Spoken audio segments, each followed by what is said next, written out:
Let us pay respect to Luangpor ครับ First bow. Second bow. Third bow.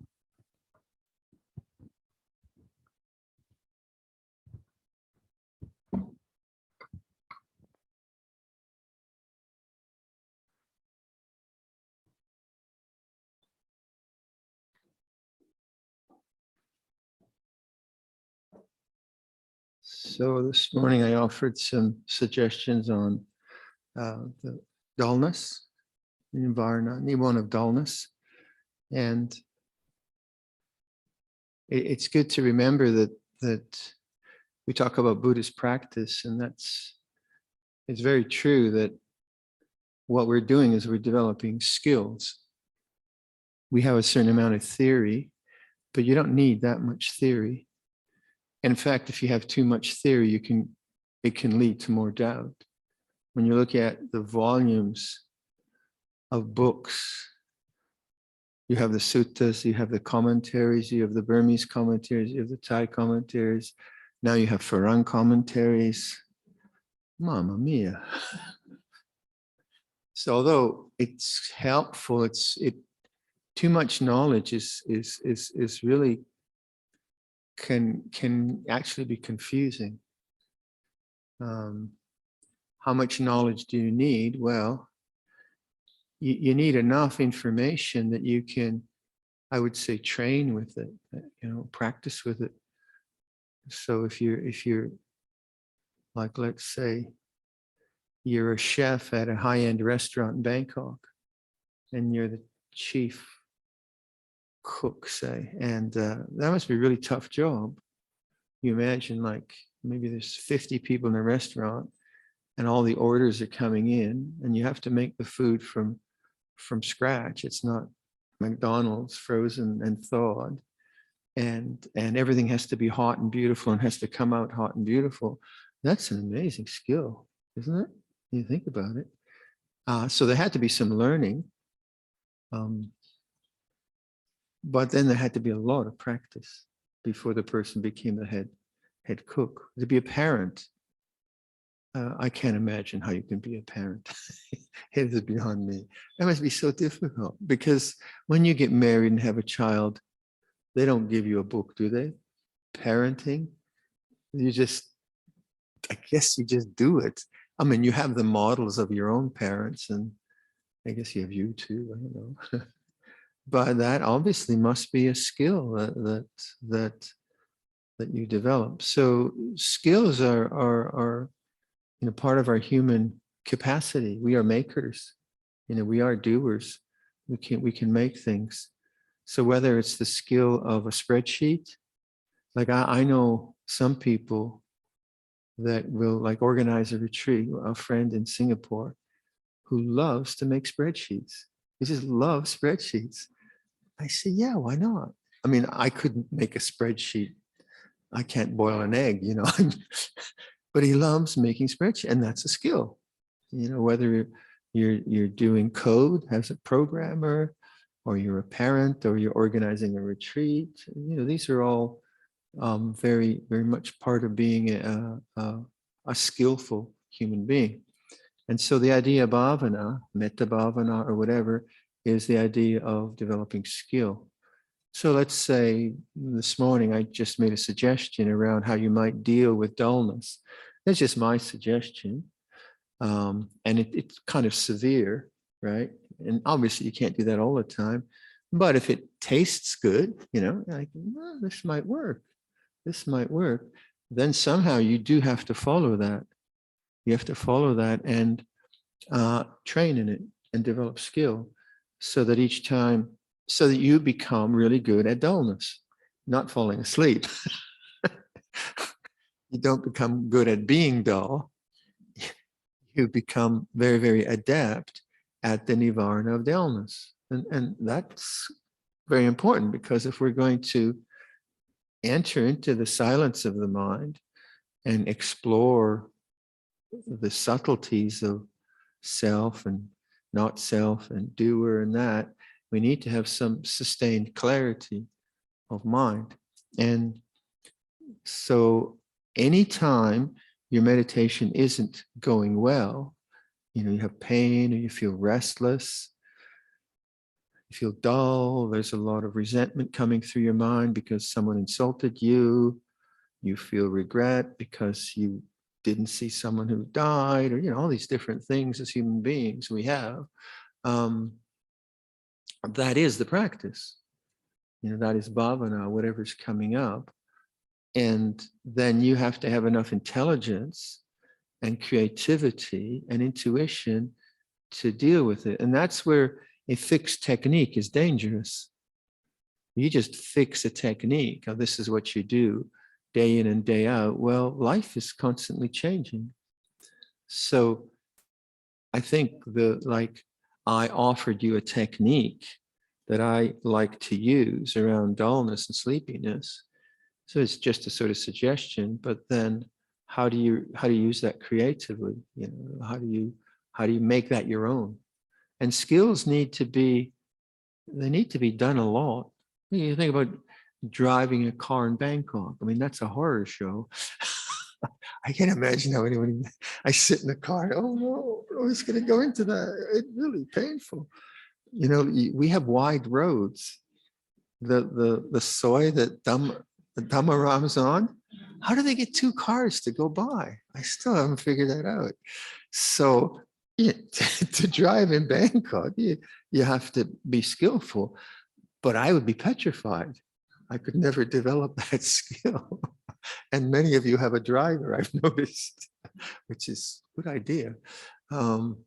So if there's something difficult that comes up in your practice, like a narrow soy in Bangkok with a lot of traffic, well, that's where you have to learn to drive. And then those very difficulties heighten your skill. So if you get a whole retreat of dullness, you may say, oh, if I didn't have dullness, I'd have a good retreat. Yeah, but you've got dullness. Deal with it, work with it. If you look at it the other way, okay, now I can really train and understand dullness. This is what this retreat is about for me. And then that will pay dividends every retreat, because now you've got the skill around that. Restlessness is sort of the opposite, where you just can't stay still. Your mind just looks at the clock every 30 seconds, and your body can't stay still. And okay, so what do I do with that one? What do I do with restlessness? Well, first of all, you have to recognize that it's difficult to stay still. You have to recognize that you're restless. Now, that might not sound like much, but quite often people who feel restless, they just try harder. They just have to try harder. And actually, it makes them more restless, because they don't recognize that, well, what's going on? I've got too much energy. There's too much vitality. I'm bouncing around like a ping pong ball here. What's going on? So actually somehow stepping back and having the intelligence, say, well, what's actually going on now? Rather than just trying. And that's, again, the danger of holding to some fixed technique. Techniques are all right, but it really is an intelligent practice. You have to be very, very intelligent.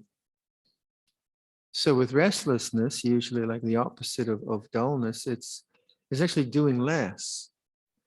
It's like not trying so hard. It's like Luangpor used to just be a bag of rice. Now, if you do that, if you're dull, be a bag of rice, you will be a bag of rice. That's not going to work. But if if you're restless and you're trying hard, do the breath. No, just relax. Nowhere to go. Nothing's going to happen. I've got all day to be here. So suggestions are important. You can make suggestions to the mind, which are actually very, very powerful. And again, that goes back to samma sankappa, right understanding, then right thought, and then right effort. You can see how those are always working together. But if you don't have right understanding, then you won't have right thought, and you won't have right effort. And then you can see the logic of right understanding is Benyang Ni Eng. It's like this. You always have to come back to that. In a sense, that's the beginning and end of the practice. This is the kind of irony, because that's what you want to sustain for long. That's the kind of ultimate skill that we're trying to sustain and develop is the capacity to know things just as they are, just as they are. And the habits, the dullness and the craving and all that create the complexities around that, the judgments. Let's say, like we were talking, one of the gentlemen who's not here now, was talking about the digger working on the king's birthday, the 5th of December. And it's supposed to be a holiday, correct? Yeah. Even with a new king, it's still a holiday. Okay. And he, he felt, wait, that's not right. These guys shouldn't be working. What kind of respect is that? Right? And that's a logical judgment, but it's still a judgment. And you could say, yeah, that's correct. It shouldn't be this way, but it is this way. And so if you never say it is this way, and you're just coming from a judgment or a bias or whatever, then you never have right understanding. But right understanding is, well, there's the sound now. There's a digger working. And then what is being created with my own mind on top of that? Now, even though there's the judging mind maybe on top of that, at least now you know, oh, judgment feels this way. And then you have a chance of working with that. So then you have things like dosa. Dosa is another nivarana. And dosa is resistance in some way. So I hear the sound, and basically I don't want the sound. It shouldn't be that way. And I'm right. And you could agree with me. We're both right. We can make a political party, and all of us are right. You're still suffering. So then the training and then the skill in Ben Yang Ni Eng is also the training in this idea that this is Dharma, the coarseness of the sound of the digger, and in an inappropriate time, etc., etc. It's all part of nature. It's this Dharma. So then you say, oh, okay. So what's the problem? Where's the problem arise? And the problem is dosa. So you've diagnosed the problem. You're like a doctor. You have to see what the problem is. And this is very creative. And even though these are simple examples, we can all understand that very, very easily. It's amazing how we get fooled. Mara just creeps in, and all of a sudden we're suffering. How did that happen? So if you see that the basic skill that we're trying to develop moment by moment is suchness, Ben Yang Ni Eng, it's like this, is not a comment on the moment. When I say it's like this, it's before I make a comment. It's the silence of knowing, before perception, before judgment, before analysis, before any kind of bias comes in. And I find the listening is really good for that. Because, if you contemplate listening as a kind of attitude to the moment, it's very receptive. And then listening as a kind of model for awareness. I used to think that awareness was control. So I have to have more sati. I need to have more sati. So what does that mean? More sati is like, so I need to control, I need to make sure that the kilesa don't come up into my mind, and I just try to control things rather than awaken to them. And awakening is much, much different than controlling. I think all of us have enough experience that we're probably seeing the fallacy of control. It doesn't work. I mean, just indulging doesn't work either. But the awakening of the mind is always this opening. So we were talking about space, like the contemplation of space. And that's a very, very odd kind of thing to consider. But if you have followed Luangpor Sumedho's teaching on the way he talks, he's contemplated space and consciousness a lot as boundless, as this kind of boundless space within which the world is arising and ceasing. And that's the way we define the world. The world is that which arises and ceases in consciousness, rather than being an objective reality. So in your own practice, look at the attempt to control, or to get rid of, or to figure out, or to analyze as extra to the way things are. That's added. Not that analysis is bad, not that you can't do things, but first and foremost, you have to get to right understanding, Binyang Niang, and then the silence of that, just like this, and then the waiting, and then usually you get the resolution from that.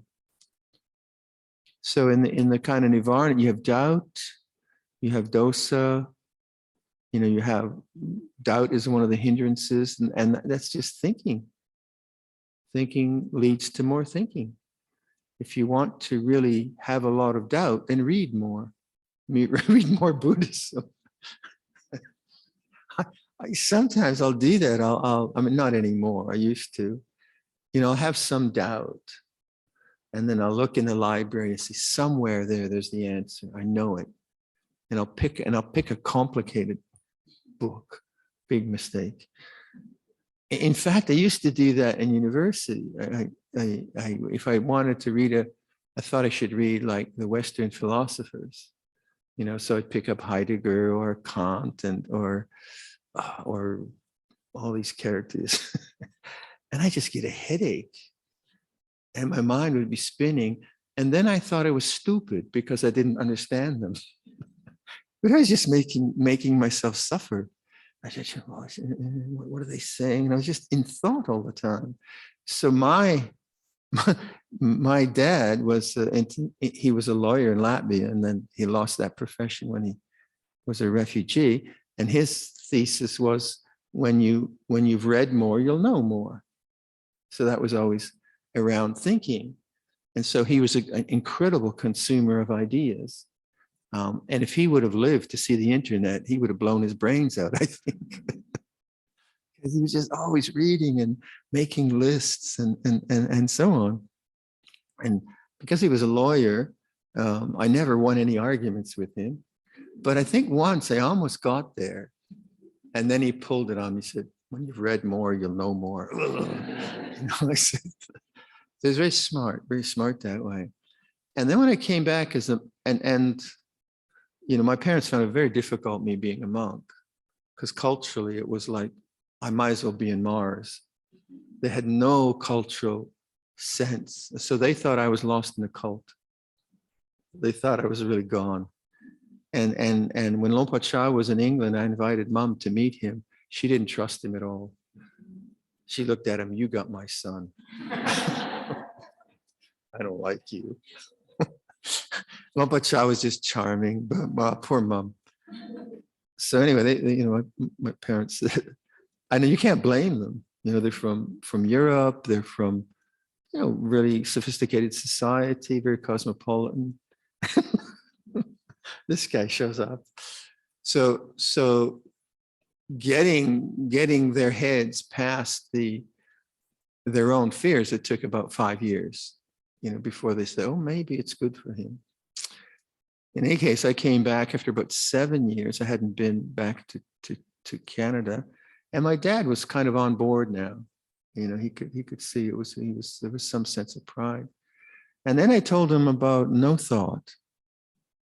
I said, one of the things we explore is no thought. He said, impossible. Impossible. Shunyata, impossible. It's not, no, you can't do this. He just had nothing in his realm touched that, because thought was so very, very important. Thought, analysis, and conclusion.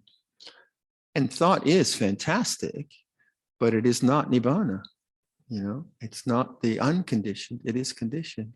So with right thinking, how do we use right thought to take up our awareness into deep silence? I would say that's what we're trying to do. Silence is important. Silence is very interesting and helpful and refreshing. How do you get there? How do you get there? Well, you begin with, it's like this, because that's silent, right? And then you watch how the noise arises, the judgments, the dullness, the restlessness, how a sense of self is created, that it comes and goes. And as you see the sense of self coming as thought, you get it more and more. You say, well, that's just a thought. That's not my real home. You see it objectively. You see that as an object. And you get better and better at it. You know, it's very, very kind of slow kind of, but it's not spectacular. I think we agreed to that. It's not like you can get spectacular experiences. I'm told, in meditation. And I think many of us have in our first attempts at controlling the mind. But think about it. How long did they last? You know, but then what does endure? You think, well, wait a minute, that came and went. It was really great. It was really neat. And I would like that all the time, but it did change. But what's unchanging? And so you start to have a different kind of inquiry. And so what I'd like to just introduce in this meditation, and Yom Pui reminded me of this, this past 2 years, I've been using various curious questions, I would say, around awareness. So I was using, is presence ever absent? You know, that's the kind of, what's he talking about? And that's what I want. That's the response I want from it. What's he talking about? Is presence, what is presence? Well, how do you define presence? It's PRESENCE, not TS. It's not Christmas presents. Okay, for those who do an English lesson, presence. So how would you say presence in time? Anyone? Again? No? Come on, let's have it. Presence. Just, I know that I'm here now, right? How would you say that? Tini dioni, here and now. Okay. All right. So anyway, it's not Christmas presents for sure. We're clear on that. But isn't that the one incontrovertible fact, is that there is presence? You can't deny that. Consciousness, right? All right. So then I ask, is presence ever absent? You may feel absent-minded.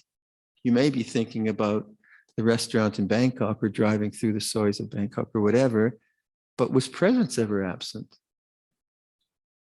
And that's an investigation rather than a philosophical book I could title.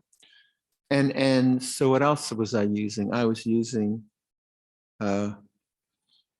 is awareness separate from experience? That's what Yom Pui reminded me of. Is awareness separate from experience? Is awareness the same as experience? Now, these kinds of questions, you're not really looking for an answer. You're bringing the question up to brighten the mind, to observe the way things are, actually to come back to Penyang Ni Eng, to come back to the same silence.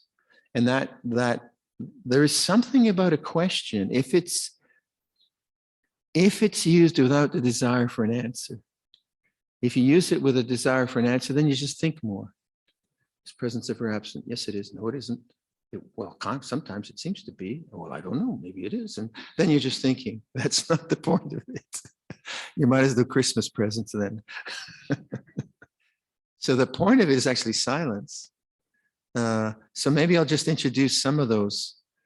And if you get confused, you can fire me.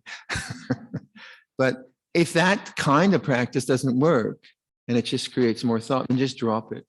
Don't use it. But what I'm just trying to introduce are various ways that Buddhist cultures have inquired into the sense of silence, consciousness, and how they've touched that in continual ways. So let's stretch the legs and see how this one goes.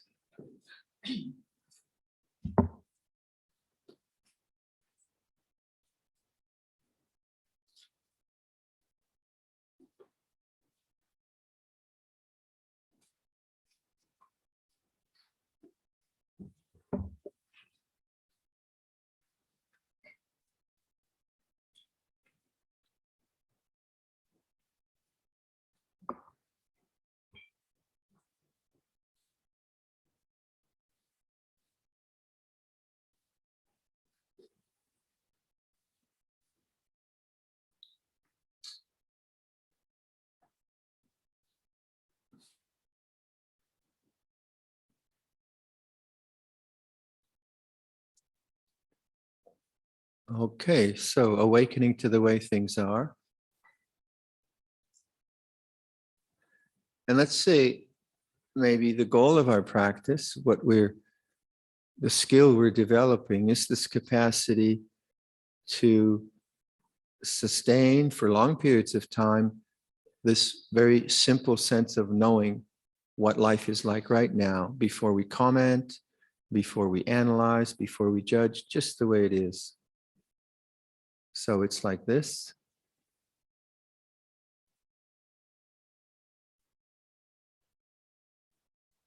And so there's different ways you can heighten that or sustain that. And if I give you too many ways of doing this and you get confused, then my apologies, and just do the breath or whatever you like. Let's say if we listen to sound,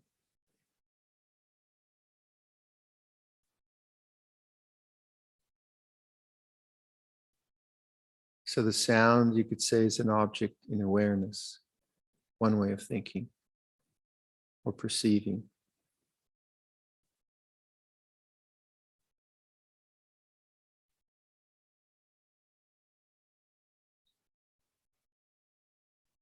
Notice the changing nature of sound.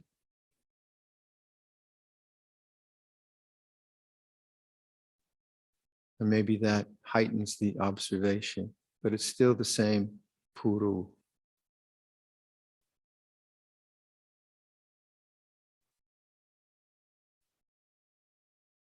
So if during this meditation then you get sleepy, then use that or whatever technique you want. But if your mind is fairly clear, then you can explore awareness itself. So awareness, knowing, does that have a boundary?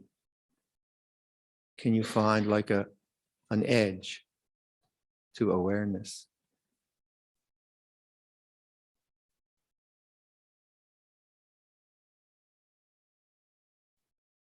And notice how that strange question just brightens the mind into observation of the way things are.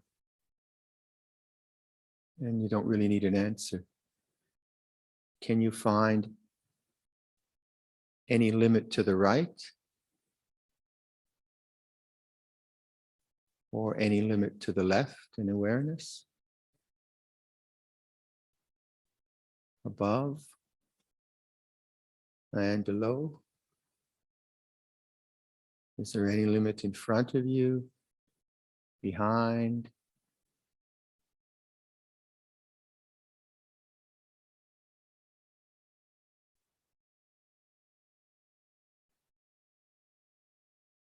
And then contemplate space.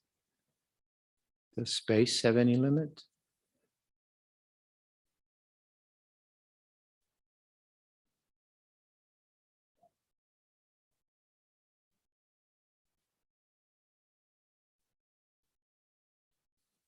Now try. Is awareness separate from experience? Say, listen to sound. And is awareness separate from sound?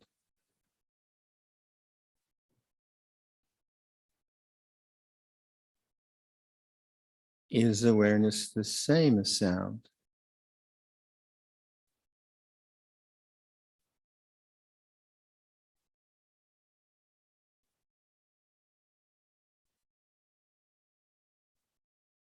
And notice how the question really makes you attentive. Is awareness separate from sound?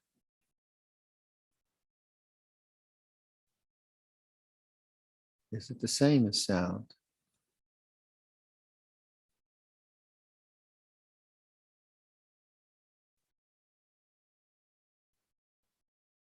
Now feel your body.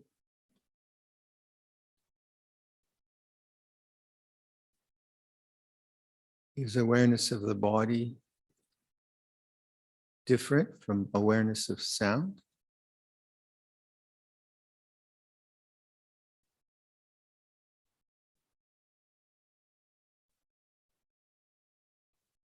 Awareness of body, is it separate from bodily feeling? Is it the same?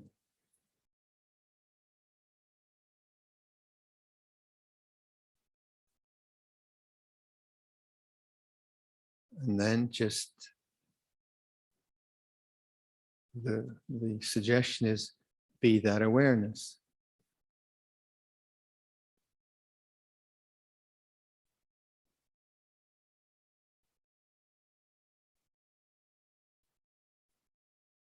So that kind of sets up Ben Yang Yang, or it's like this.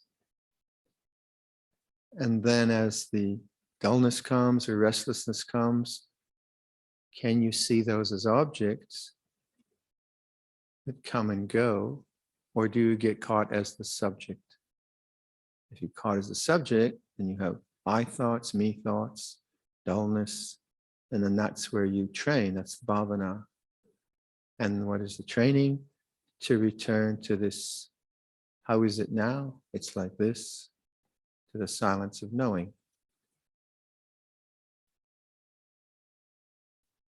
Okay, I'll leave that and we'll sit in silence for the rest.